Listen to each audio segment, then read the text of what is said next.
अंधा का मतलब विवेक से अंधा, विचारों से अंधा, सूझबूझ से जो अंधा होता है उसे अंधा कहा गया। नहीं कि आंख फूटने के बाद वो तो अंधा हो तो भी अंदर उनके दिव्य चक्षु, ज्ञान चक्षु हो सकते हैं। तो महाराज श्री कहते हैं दरिया सब जग आंधिरा, सूझे सो बेकाम, भीतर काने तर खुले,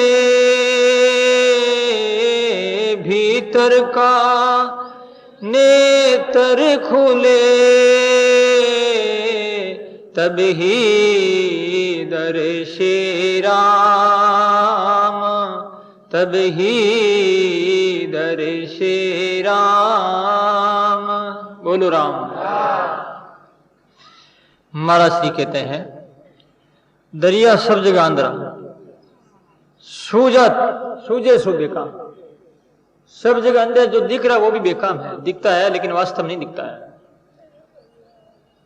ये पश्यति से पश्य से न पश्यति, जो देखता है वो नहीं दिखता है, जो देखना चाहता है उसको नहीं दिखता है, जो नहीं दिख रहा तो भी वो देख रहा है। जगत को परमात्मा नहीं दिख रहे हैं, लेकिन सदगुरु महापुरुष भगवान को देख रहे हैं। सदगुरु कहते हैं ये भगवान है, जगत कहता नहीं महाराज हमको तो नहीं दिखता, आप झूठ बोलते होंगे। सदगुरु कहे नहीं मैं झूठ नहीं बोलता हूं, देख लो परमात्मा, साकार परमात्मा सामने खड़े हैं और आलिंगन करने के लिए हाथों को जो है भगवान अपनी ओर फैलाए हुए हैं और इशारा कर रहे हैं कि आ जाओ तुम मेरी गोद में। सदगुरु कहते हैं, लेकिन जगत क्या कहता है नहीं नहीं महाराज हमको तो नहीं दिखता, आप पागल हो गए होंगे। जगत पागल समझता है। सदगुरु को कोई भी भजन करने वाला होता है वो संसार से थोड़ा सा कट ऑफ होता है, तो संसार वाले, समाज वाले और ज्यादा तो अपने नजदीक परिवार वाले क्या कहेंगे, आजकल तो पागल हो गया भैया, आजकल हमसे संपर्क छोड़ दिया है, बात करना भी बंद हो गया, अभिमान भी आ गया है। लेकिन उनके मन में कोई अभिमान नहीं, क्योंकि भजन करने वाला होता वो एकांतवासी, एकांत की चाहना करता है। जितना ही ज्यादा एकांत मेरे करके जो ध्यान किया जाता है वो समाज के पास, समाज के साथ रह करके कैसे किया जा सकता है।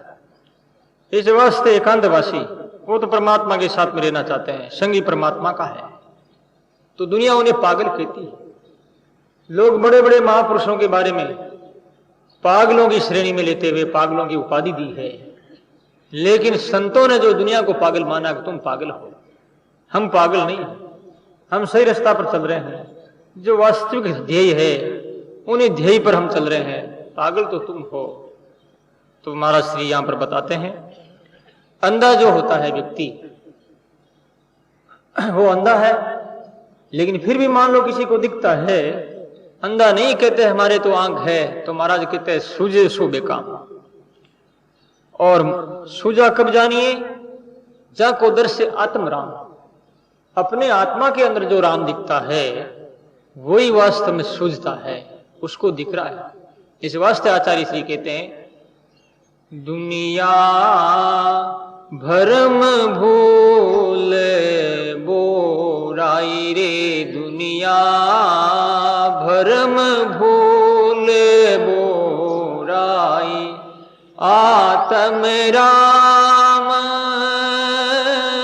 शकल घट भीतर, आत्म राम शकल घट भीतर, जाकी सुधी नहीं पाई, दुनिया भरम भूल बोराई, दुनिया भरम भूल बोराई, आत्मराम सकल गढ़ भीतर, जाकी सुधी नहीं पाई। आचार्य सिद्धरिया महाराज कह रहे हैं दुनिया भ्रम भूल बहुराई। बहुराई का मतलब है एक रास्ता नहीं, अनंत आनंद रास्ते अपना लिए। एक रास्ता अपनावे तो गांव आ जाएगा, लेकिन चारों और चारों रास्ते अपना करके यदि कोई चलना चाहता तो चारों रास्तों पर एक साथ चल करके गांव को कैसे प्राप्त करेगा। इस वास्ते महाराज कहते बहुराई, आत्म राम सकल गढ़ भीतर, आत्मा में जो राम है और उस राम को नहीं देख रहा है तो वो अंधा ही है। इस वास्ते आचार्य श्री यहां पर अंधा बात बताइए, अंधा है और दिखने वाला तो बेकाम है। अब बात यह है कि कारण और कार्य,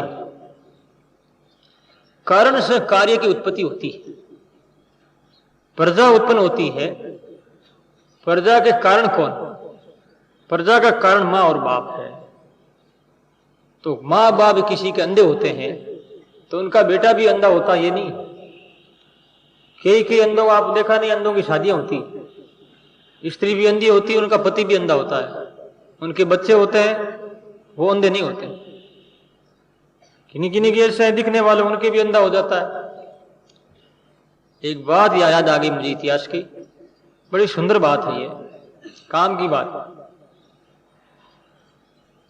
दक्षिण प्रांत में, दक्षिण भारत में गरुड़ गंगा और बंजरा नाम करके एक नदी है। दोनों नदियों के बीच में एक गांव था। उन गांव में देव शर्मा नाम करके एक ब्राह्मण रहता था और उनकी पत्नी का नाम सुधर्मा था। बड़े धार्मिक प्रवृत्ति के और सदकार्य में लगे हुए, करते करते जीवन का आधा भाग पूरा करके उत्तर काल में वो आए, यानी बूढ़े हो गए, करीबन उनकी 60-65 वर्ष की अवस्था हो गई। विचार किया कि पुत्र नहीं है, पुत्र प्राप्ति के लिए सत्कार किया गया, बहुत बहुत सत्कर्म किए थे, परंतु पुत्र नहीं हुआ। उनके बाद में उन्होंने निश्चय किया कि ऐसी तपस्या करनी, भगवान को प्रसन्न करना है जिससे कि पुत्र रत्न की प्राप्ति हो। तो उन दोनों ने बहुत तपस्या की, बहुत भजन किया, तो भगवान ने कृपा करके उनका मन रखा। भगवान ने दर्शन तो नहीं दिया लेकिन उनके मनोरथ पूरे कर दिए। 9 महीने के बाद में जो उनके पुत्र रत्न हुआ, और वो पुत्र हुआ अंधा। ध्यानपूर्वक सुना, पुत्र अंधा हो गया है, अंधा ही पैदा हुआ, अंधा बाद में नहीं हुआ, अंधा पैदा हुआ। पुत्र बड़ा हुआ, समझदार हो गया, और अंधों की जो विद्या होती पढ़ाई जाती है। प्राचीन काल में तो अंधों को मुख जबानी कंठस्थ श्लोक करवाते थे, और आजकल तो अंधों की वो जो है इससे अक्षर होते हैं किताबों पर, ऐसे सुई टच करते होते हैं, छोटे छोटे खड्डे होते हैं, ऊपर उभरे हुए होते हैं, उनको हाथों से अंगुलियों से वो रगड़ते रहते हैं। 2, 4, 3 ये इशारा होता है, समझ जाते हैं कि ये अक्षर ये अंधों की विद्या पढ़ाई भी है ना। तो वो थोड़ा सा समझदार हो गया। वो पिताजी से कहने लगा, पिताजी आदमी अंधा क्यों होता है, कौन से पाप से होता अंधा? तो पिताजी पढ़े लिखे थे। पिताजी ने कहा, बेटा पूर्व जन्म में जिसने रत्नों की चोरी की है, सोना की चोरी की है, वो आदमी दूसरे जन्म में अंधा होता है। ये कहा तो वो बच्चा कहता है कि पिताजी ये बात मुझे जचती नहीं, क्योंकि कारण से कार्य पैदा होता है। कारण मन मूल, माँ बाप के बच्चा पैदा होगा तो वो लड़का ही होगा, मनुष्य जैसी आकृति होगी, बंदर थोड़े पैदा होगा, बंदरों के बंदर होगा, मनुष्य के मनुष्य, पशु के पशु। तो आप हमारे कारण है, इस वास्ते आप अंधे हो, तभी तो मैं अंधा हूं। बाप ने कहा, रे बेटा ऐसे कैसे बोलता तू, शर्म नहीं आती तुझे, मैं अंधा कैसे, मेरे को तो दिख रहा है।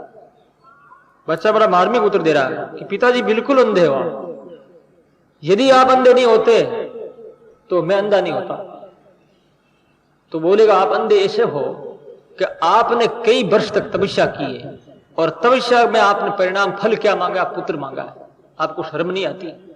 यदि आप भगवत साक्षात्कार मांगते, ईश्वर मांगते, मुक्ति मांगते तो आपको मुक्ति मिलती।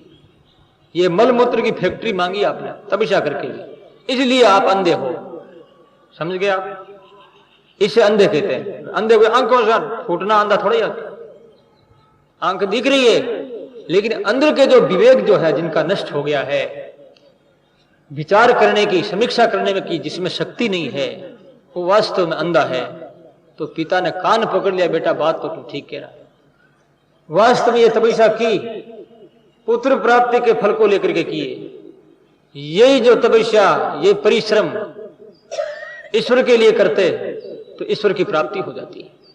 इस वास्ते संत कहते हैं, आज हम लोग परिश्रम करते हैं, आज हमारी जो ये यात्रा है, और यात्रा में हम चल रहे हैं और लगातार चल रहे हैं, एक क्षण भी हम नहीं रुक रहे हैं। रात्रि में क्या, दिन में, सुषुप्ति अवस्था, जागृत अवस्था, चल ही रहे हैं और बहुत बहुत परिश्रम कर रहे हैं। इतना परिश्रम परमात्मा के लिए करें तो हमारा अंधापन मिट जाएगा। इस वास्ते संत कहते हैं कि जितना किया कुटुंब हिते,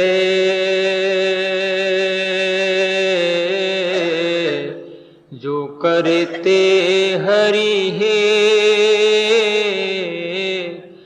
हरि मिलते कब हूँ मने,